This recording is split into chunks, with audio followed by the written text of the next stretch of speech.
modos de pensar. Espacios para dialogar. Con Albany Lozada y Unay Amenábar. Circuito Éxitos.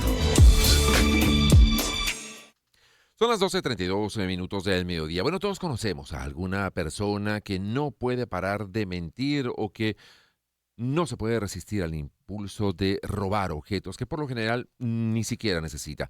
Estos comportamientos relacionados a trastornos mentales deben ser diagnosticados y tratados por un experto.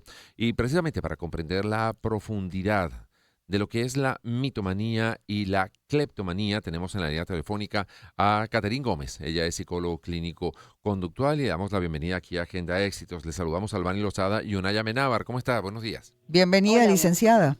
buenos días, muchas gracias por este espacio para hablar de la salud mental que es tan importante. Así es. Muy importante. ¿Y cómo saber cuando una persona es mitómana? ¿Cómo saber cuando es cleptómana?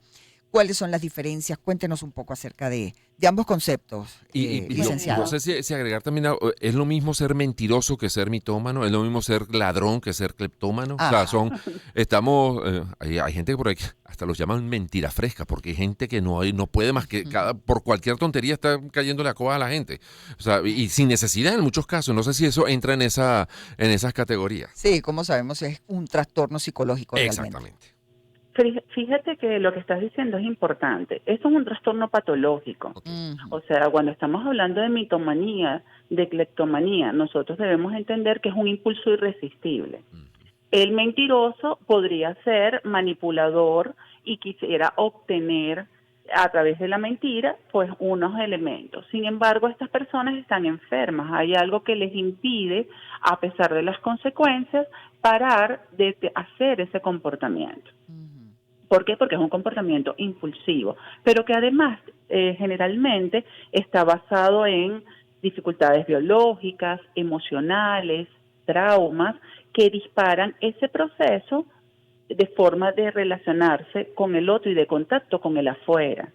Fíjate que cuando tú estás en terapia con alguna de estas personas, demuestran altos niveles de ansiedad, baja autoestima, pocas habilidades sociales. Entonces, tratan de conseguir admiración, empatía a través de, por ejemplo, relatos heroicos, donde él es un héroe, exagerando sus logros o poniéndose como víctima de muchas situaciones para poder establecer relaciones de empatía con los demás.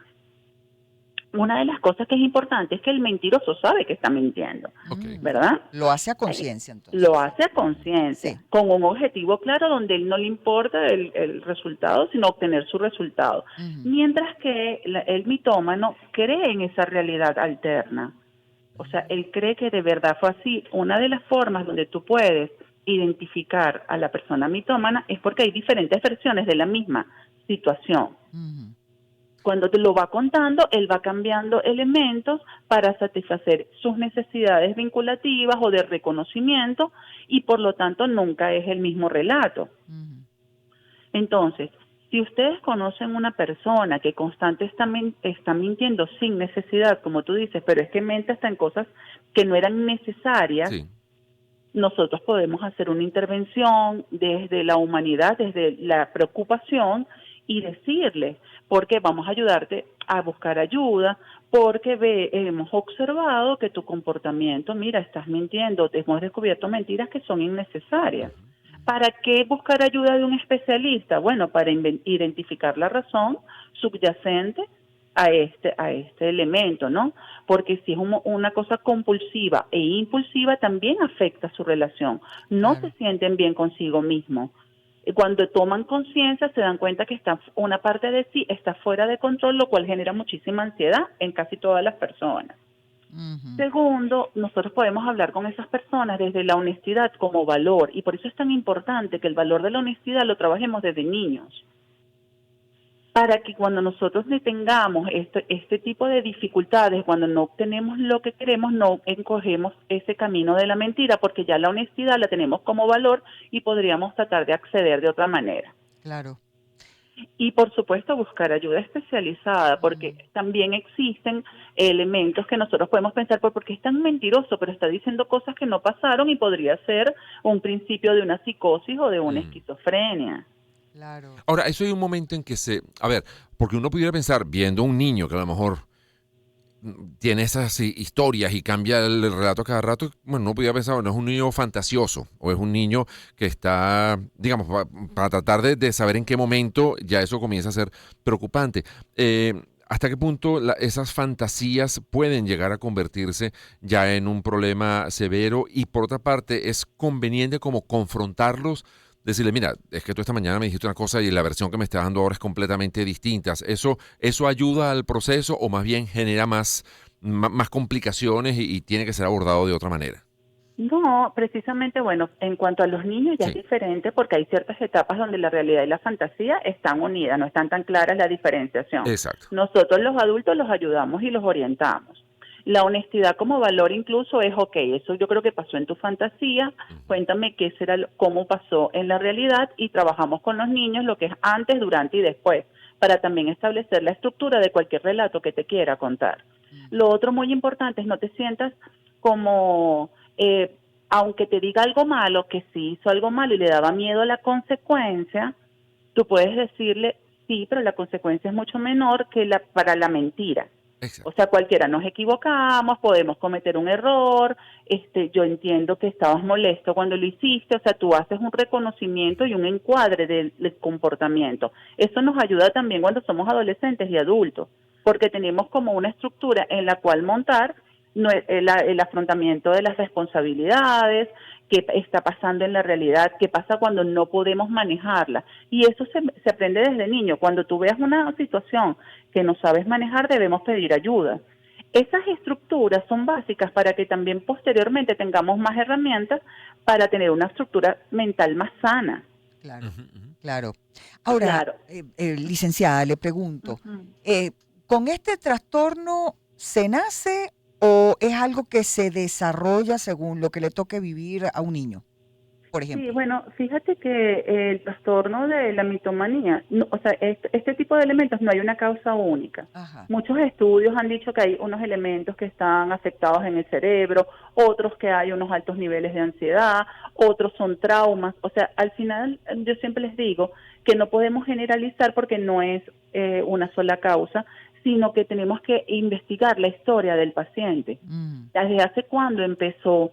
¿Cómo empezó para poder ayudarlo a superar esta situación y poder tener relaciones reales con las otras personas, profundas, sanas? Ujú, ujú. claro. Porque eso es lo que genera estabilidad y no desencadena problemas más graves posteriormente, porque podría pasar perfectamente, como en caso de la cleptomanía, que uno de los resultados es que te metan preso, Claro, porque claro. Por si bien es supuesto. cierto que Padres, por ejemplo, muy tiene. represivos, muy castigadores, muy exigentes, o muy demandantes de éxito o lo que se entienda por éxito, pueden, digamos, terminan creando abonando a que una persona mienta unos logros o mienta unas circunstancias, unas situaciones para lograr aprobación o para evitar castigos, etcétera. Mira, yo diría que padres sobreexigentes, donde Ujú. los niños sienten que nunca van a cumplir sus expectativas, es un abono para un trastorno de ansiedad Ujú. Ujú, de claro. base. ¿Entiendes? Pues entonces allí empiezan a desarrollarse una cantidad de elementos ansiosos que van desde la ansiedad social, problemas alimenticios, de lo que es la parte corporal, es un manejo, es una base. Y lo peor es que ahorita la Organización Mundial de la Salud dice que para el año 2030 lo que es la depresión y la ansiedad va a ser una pandemia mundial. Ujú, Entonces nosotros tenemos que empezar a trabajar, a entender qué es la ansiedad, pero también a entender cuáles son los hábitos sanos y buenos para evitar la ansiedad, ujú, que es la seguridad, reforzar lo positivo, entender cuáles son sus debilidades y fortalezas, ayudarlos a que el proceso no solo es el resultado, los procesos son importantes. Que tú digas, te equivocaste, pero mira cómo cada vez estás mejorando. Claro. Eso hace que la persona se vaya sintiendo más segura y o sea, evite esos momentos de miedo extremo. ¿Por qué? Porque a la larga la ansiedad puede generar trastornos incapacitantes. Mira, hay ataques de pánico, la gente no sale de su casa, se aísla y eso es una calidad de vida muy deteriorada que es como el inicio para cualquier trastorno biológico o psicológico.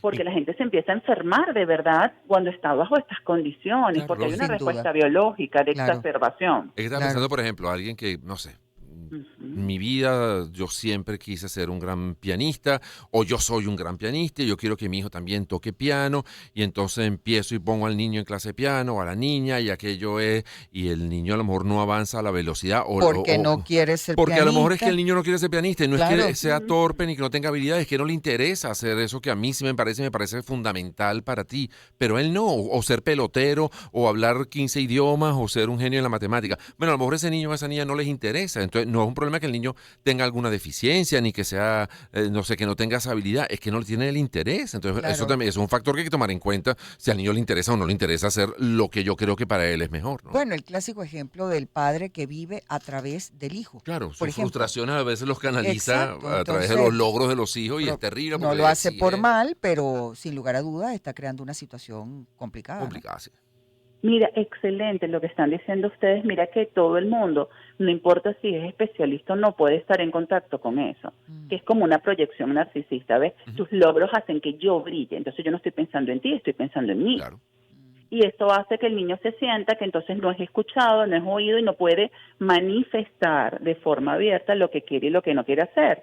Porque a veces cuando lo hace, honesta y directamente, no le prestan atención, no consiguen ningún resultado.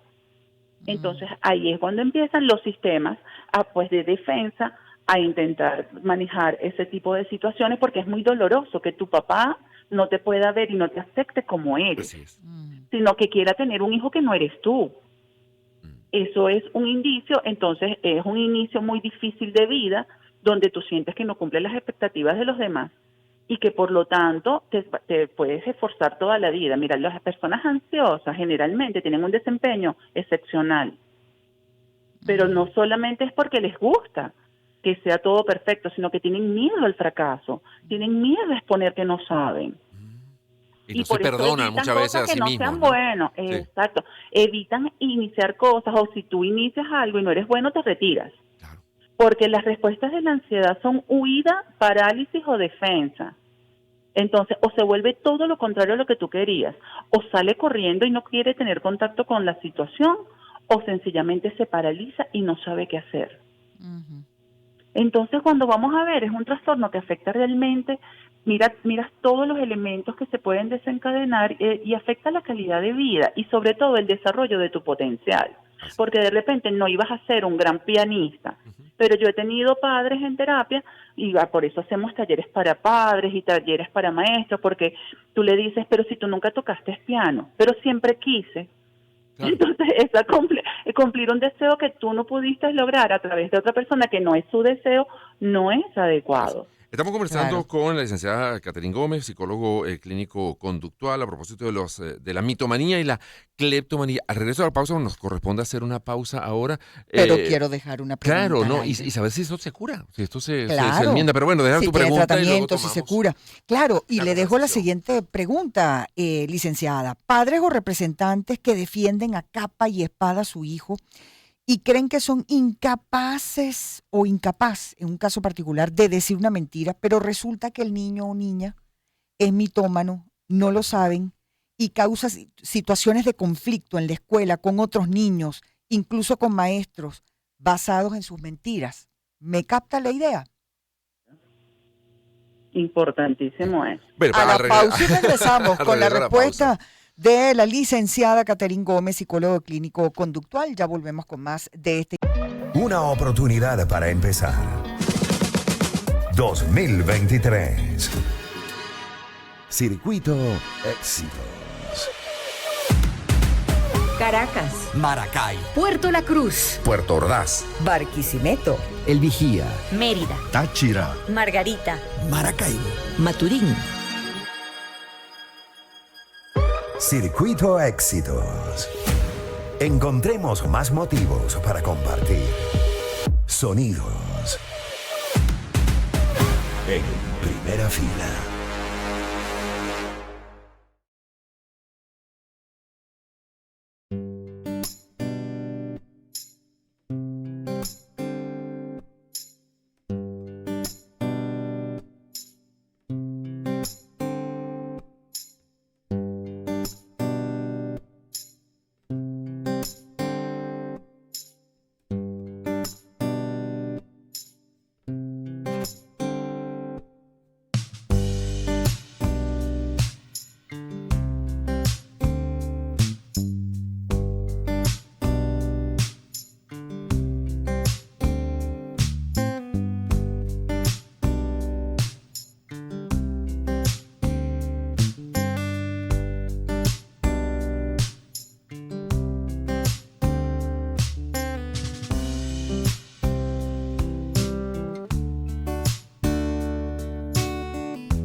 Una oportunidad para empezar. 2023. Circuito Éxitos. Caracas, Maracay, Puerto La Cruz, Puerto Ordaz. Barquisimeto. El Vigía, Mérida, Táchira. Margarita, Maracaibo, Maturín. Circuito Éxitos. Encontremos más motivos para compartir. Sonidos. En primera fila.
Los detalles. Con Albany Lozada y Unay Amenábar. Circuito Éxitos. 12:52 del mediodía. Seguimos conversando con la licenciada Catherine Gómez, psicólogo clínico y conductual. Hablamos acerca de la mitomanía y la cleptomanía. Ambos son trastornos psicológicos. La doctora le llama trastorno patológico. Es un comportamiento impulsivo. En todo caso, mitómano es el mentiroso compulsivo y cleptómano el que roba compulsivamente. Y en todo caso, le dejaba esta pregunta al aire. Como es tan larga, doctora, usted ya tiene la idea y por favor, si nos responde para pasar a hablar de la cleptomanía. Pero en cuanto a la mitomanía, padres que se ciegan con el comportamiento de un hijo, que creen en todo lo que dicen y los defienden a capa y espada, y resulta que, hay una mitomanía allí, causan una gran cantidad de problemas, de situaciones, de conflictos, por ejemplo, en la escuela, y resulta que hay muchos problemas con los compañeritos, pero los padres están ciegos, creen 100% en el hijo y resulta que no pueden ayudarlo a que resuelva esta situación. Ok, fíjate. Primero nosotros tenemos que estar conscientes que todos somos capaces de mentir. O sea, eso es una habilidad que tenemos todos. La decisión de hacerlo o no viene apegada a nuestros valores, a lo que nosotros nos enseñaron que es lo bueno, lo malo, o como nosotros accedemos a las cosas que tenemos en nuestro entorno. El tema cuando nosotros no apoyamos la honestidad, por muy complicada que sea, es que estamos evitando que el niño tenga un aprendizaje de las consecuencias naturales y lógicas de su comportamiento, ¿ves? ¿Qué quiere decir eso? Que no puede aprender a equivocarse y por lo tanto no aprende a reparar. Y nosotros, como vivimos en comunidades, vivimos en grupos, nosotros no esperamos que la gente sea perfecta, que no cometa nunca errores. Lo que esperamos es que pueda aprender de los errores y evitarlos posteriormente. Los niños son muy nobles.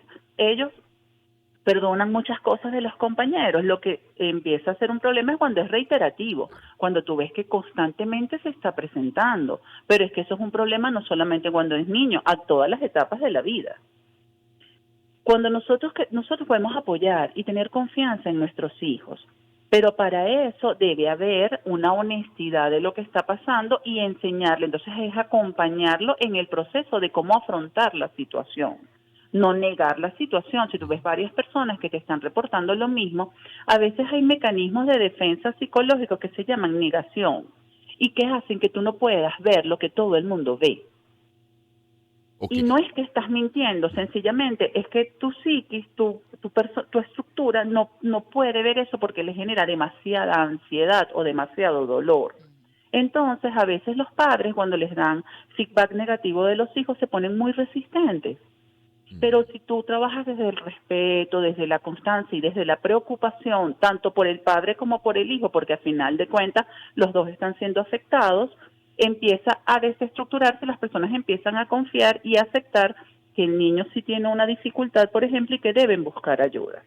¿Esto tiene manera de revertirse? ¿O qué tipo de tratamiento hay que aplicar? ¿Cómo se aborda esto desde el punto de vista ya de la psicología clínica? Bueno, fíjate, lo primero que hay que hacer es una evaluación. Trabajar con equipos multidisciplinarios ayuda muchísimo para descartar la parte médica, psiquiatría, si hay que hacer algún tipo de medicación para el control de impulsos. Hay terapias individuales y hay terapias grupales. O sea, hay muchos como recursos para poder abordar ese tipo de situaciones y poder mejorar la calidad de vida de esa persona. Porque debemos entender que es una persona que necesita ayuda.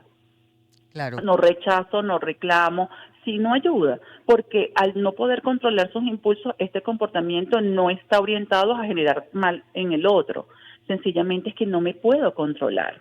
Hay unas cantidad de tratamientos un poco cognitivo-conductuales, como por ejemplo una desensibilización sistemática, ¿no? Donde tú enseñas técnicas de relajación al paciente y esto los ayuda a disminuir la emocionalidad del detonante. O sea, mira, yo me pongo así en situaciones donde la gente me empieza a gritar. O cuando yo peleo con mi pareja, salgo y estoy muy estresado y empiezo a robar pequeñas cosas. O sea, tú en la terapia puedes identificar cuál es el detonante y empezar a hacer relajación para que el impulso no tome fuerza y pueda entonces tratar un mayor control de impulsos a través de el elemento contrario. Si estás tenso y estresado, pues lo contrario es la relajación. Otra cosa que se puede hacer, mira, hay unas técnicas que no son aversivas y entonces tú le dices, mira, imagínate que estás en este momento robando, pero enfrentas la situación negativa, que es como que estás robando y te cachan y tu amiga te dice, ¿por qué te estás llevando eso? ¿Cómo sería? Un poco para que entienda que hay unas consecuencias negativas y quizás el miedo a esas consecuencias negativas que pasen en la vida real podría disminuir un poco la respuesta del impulso, ¿ves? Es como, porque esa es la realidad, eso puede pasar. A veces hay un reforzamiento intermitente porque a veces se lo creen y a veces no, entonces a veces obtienes lo que quieres y a veces no, lo que hace que el comportamiento se mantenga. Entonces lo que tenemos es que tratar de que los resultados, lo que ustedes me estaban diciendo, se les enfrenta, sí se les enfrenta. Claro. Okay. Porque esa sería la consecuencia lógica y tú le puedes decir, porque desde la preocupación tú le puedes decir, mira, estoy preocupada porque me he dado cuenta que varias veces me has dicho mentiras y no entiendo la razón. Exacto. No es estoy molesta, estoy preocupada. Claro. Porque ya uno sabe que eso no es normal ni necesario. Sí, señor. Hacerlo siempre desde el amor, Ujú. que también es parte de, esa preocupación y hacerle frente a lo que ya uno identifica realmente como un problema. Hacerle frente a eso con un hijo también es una forma de demostrar amor por ese hijo. Amor, es que es una manifestación de amor que tú le enseñas a tu hijo todas estas cosas. Ujú. Es una manifestación de amor a ti mismo cuando tú también las aceptas, cuando tú las haces. Claro. Porque recuerda Sí. que los niños aprenden del modelamiento. Así Si es. te ven mintiendo a ti o le dices al niño que también mienta, Emulan ese comportamiento. entonces entienden que esa es una forma que está aceptada Sí. de respuesta. Corregirlos es un gesto de amor y por otra parte también hay que enseñarlos a, mira, cuando tú tienes una consecuencia, no es que, bueno, no pasa nada, eso, sí pasa, sí tiene consecuencias, sí es, señor. evidentemente no magnificar, pero sí enseñarle que las cosas que uno hace tiene consecuencias, las buenas y las malas con premios y las malas, pues bueno, con sanciones. Entonces, bueno, hay que ir como modelando y ajustando, ecualizando ese desarrollo de ese niño. Mira, y hay cosas bien interesantes de lo que es el grupo y lo que es la comunidad, que las personas te contienen. Cuando tú ves que las personas se preocupan por el otro y apoyan, las personas se sienten más seguras Así y es. protegidas y se empiezan a portar mejor. En este momento, después de todo lo que hemos pasado en el país, hay una tendencia al individualismo. Eso no es problema mío. Ese está loco, nos vamos a descalificar y lo vamos a apartar y lo vamos a ignorar. Al contrario, cuando vemos a alguien que necesita ayuda, nos tenemos que acercar, ponernos de acuerdo entre todos, hacer una intervención y sobre todo buscar soluciones. Gran Si tienes consejo. un problema, lo que podemos es ver si hay algún sitio donde te puedan atender, o sea, hacer el acompañamiento de las personas que están en situación de vulnerabilidad hace que todos nos sintamos más seguros. Así Absolutamente. es. Muchísimas gracias, Catherine Gómez, psicólogo clínico conductual. Nos quedó como completico el tema de la cleptomanía, pero será para abordarlo en otro programa porque seguramente va a haber también muchos datos interesantes. Y así llegamos al final, señora Así Lozada. es. Hoy nos vamos con Adele, que es la cantante del